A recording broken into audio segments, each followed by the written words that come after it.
Hey, so today I want to share with you a very simple meditation practice.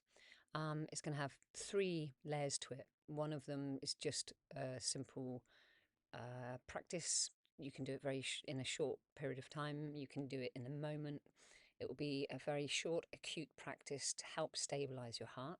The second one is using conscious connected nose breathing, which makes it more visceral, brings it more into the body. And the third one is just an extension on from the conscious connected breath work. So it's actually just one practice that has two or three aspects to it. So there's a lot of crazy stuff going on in the world today. It's very easy to find yourself getting triggered, getting wound up, um, energy spiraling off everywhere. And so this practice is really simple.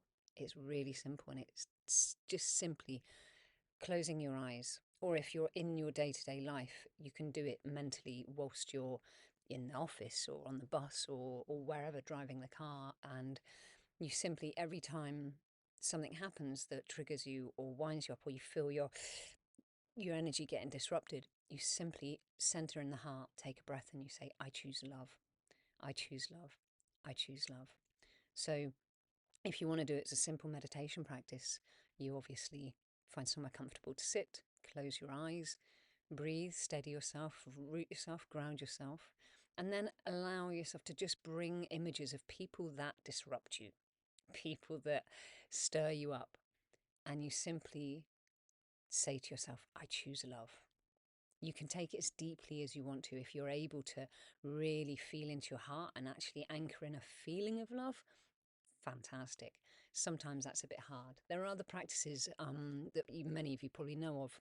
There's the Metta Bhavana practice, which is where we, um, a loving kindness practice, where we bring a person to mind that we care for, and we imagine just sending them love, and then we choose someone that we feel neutral to, and then we choose somebody that we dislike or struggle with.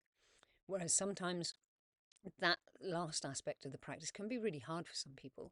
So this practice, it's not about the others as much. You're not sending anything, you're not doing anything, because there's Tonglen as well, a Tibetan practice where you breathe in the suffering of others and breathe out rainbow light from your heart to them. Again, you could say that's an advanced practice that a lot of people simply would not care to do for many of the silly billies in the world right now, unless you are a kind of bodhisattva or a healer that's really out there to do that work. But for most of us, it's simply stabilizing your own energy field.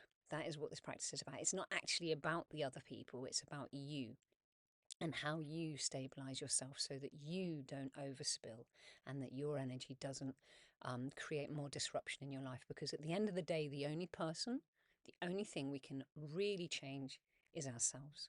So don't worry about changing the world. Don't worry about saving anybody else. Don't worry about saving the world. The world doesn't need saving. The world's fine. I mean, maybe not the human world, but the earth. Do the practice for you because you are your responsibility. So the second practice, the second aspect of the practice is if you've got longer, conscious connected breathing is a very powerful tool. I'm a trained breath worker and I love utilizing nostril conscious connected breathing. When you're doing a breath work, a proper breath work, you're breathing through the mouth, you're activating the flight and fight system in a controlled way, and it's a different thing. But if you're breathing through the nose, it doesn't activate the flight and fight nervous system, and so you can still elevate your energy. It really elevates the everything in your body. It brings loads of clarity. I find it to be really good practice for anchoring in new thought forms, new physical activities within my body. So I often, when I'm doing it, I might be switching on longevity genes or activating total amazing mitochondria function, all sorts of things, just really bringing in things into the body. But on this occasion, you're going to be breathing in and out continuously. So it would sound like you shouldn't really see my chest rising and falling because it should be in my belly, but it's just I'm allowing it for well, and I actually still do it, to be completely honest. It's my I think I scarred my lower lungs when I had pneumonia when I was a youngster. But that's my excuse. Anyway, so you're breathing in and out. You want to be breathing down into the belly. So if you put your hand on your abdomen, that will be coming first before this moves. And you breathe in and out and in and out and in and out without pause. There's no pause. You don't really want to do it super fast. You don't have to do it fast. You can do it as vigorously or as slowly as you want. The more vigorously you do it, the more dizzy you'll feel. You might get tetany in the hands, pins and needles. So just do it consistently. You're not in a rush here. You're not trying to hyperventilate.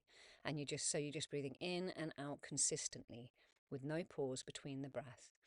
And as you're doing it, as you're breathing in, you're just saying to yourself, I choose love. Breathe out, choose love. I choose love. I choose love. And as you're breathing in, you're choosing love and you're centering your attention into your heart. Okay, so breathing in, I choose love. And as you breathe out, you just imagine that radiating out into your field. You don't have to imagine it going to anyone, just into your field. So breathing in, I choose love. Fill your field with that choice. And the third step on from that is if you want to then either anchor energy into your body, if you've got an area in your body that is suffering, that is, I've got like, this morning when I was practicing it, it's the full moon today, and I've got stuck together fascia in my solar plexus from my birth trauma. I was a blue baby and I was beaten quite horrifically for a few minutes before I breathed. So I came in on a near-death experience that might explain a few things. And the fascia under my diaphragm is all stuck together from where I was put in a little plastic box, curled up in a state of absolute terror. And so I'm always trying to release this and trying to, yeah, it's something that I actually can feel. So, and I know I was told during a breath work that it was actually put there as a cap so that not too much energy went flying up in my younger life. Um, so as I was breathing in this time, I was also breathing in that love and sending it down to dissolve that stuckness, to release the fascia. So you can take that energy into other places of your body whilst you're doing that. And also, if when you're doing the breath work and you're bringing that into your heart and you're expanding it out into your field, again, if you want to bring in silly billies that challenge you so that you can practice not getting triggered. So you might want to bring political figures just into your thought field as you're doing it. So you're not sending the love to them particularly, you're just staying anchored in love whilst you do that. So that they're there, they're in your consciousness, and you're choosing love, you're choosing love. I choose love, I choose love. And you keep anchoring into that. So just a little diversion on from that. So one of the things that I see happening, I think in another talk I mentioned how we consent. We actually consent to a lot of the nonsense that takes place in our life, if not, well, we consent to all of it, really. And the way we consent is through being triggered. So, and it's very subtle and it's not easy to develop this practice. So this is actually a little extra, a little extra practice. But if you're in a situation and say you go to visit your family, or a situation where there's somebody there that you get triggered quite easily, you can actually feel behavior takes place, person says, does, behaves in a way that creates a trigger in you. And what actually happens is an attention hook. Your energy gets stirred and your judgment arises. Because obviously the judgment, I don't like this, this does my head in. And that judgment and that energy attention is like an attention hook, and it hooks into that person. So that's you choosing. You're choosing to fall into judgment. And I know it's tough because we're not that developed in our mental disciplines in the West. We're absolutely, some people don't even know it's possible. And a lot of people's minds are just wild horses charging around. And people don't even realize that they've got wild horses charging around. I never did until I actually sat down and began meditating in my late teens.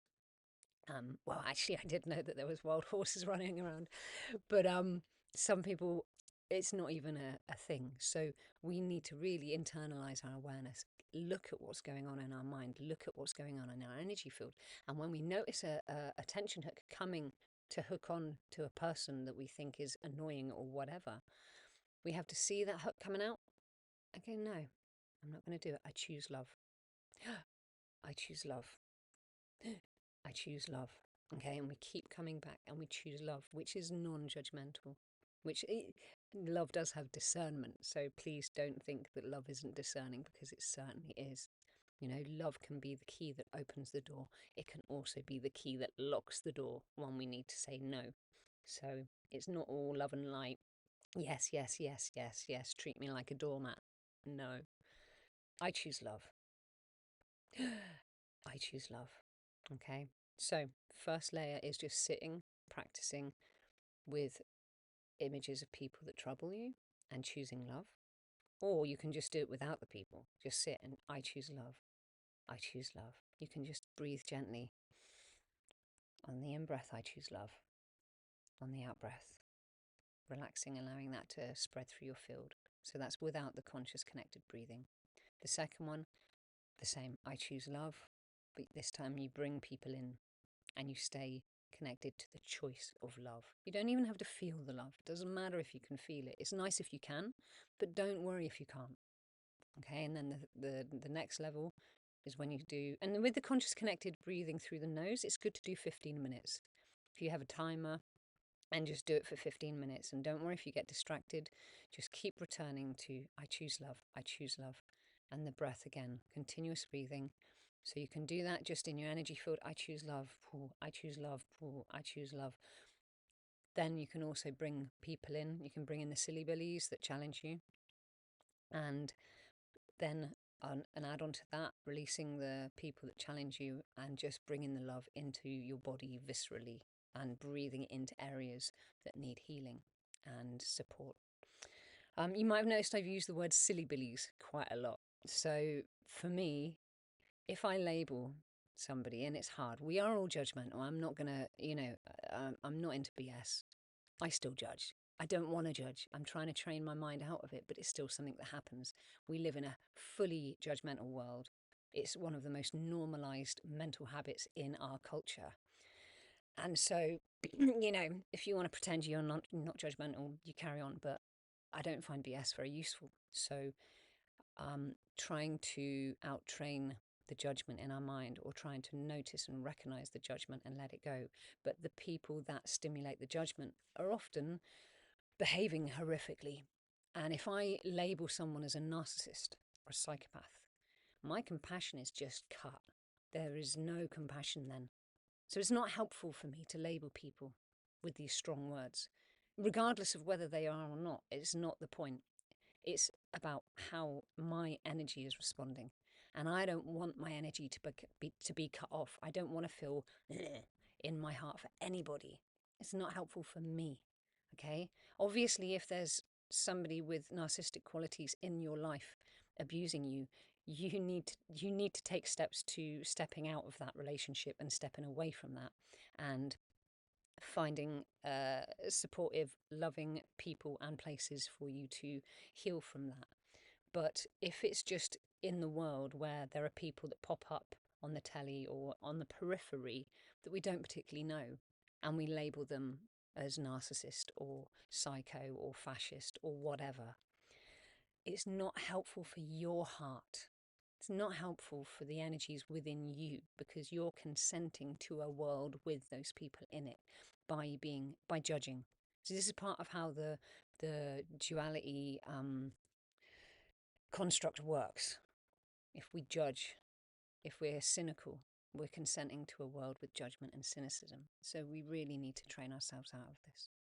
So silly billies, surrounded by silly billies in power, silly billies running countries, all sorts of things. I will call them silly billies, because at the end of the day, they are just wounded children, the same as anybody else, that have, due to whatever reasons, found themselves in profound states of power and delusion. And our labelling them as narcissists or fascists or whatever, obviously you need the discernment to be alive, but it's not helpful to us.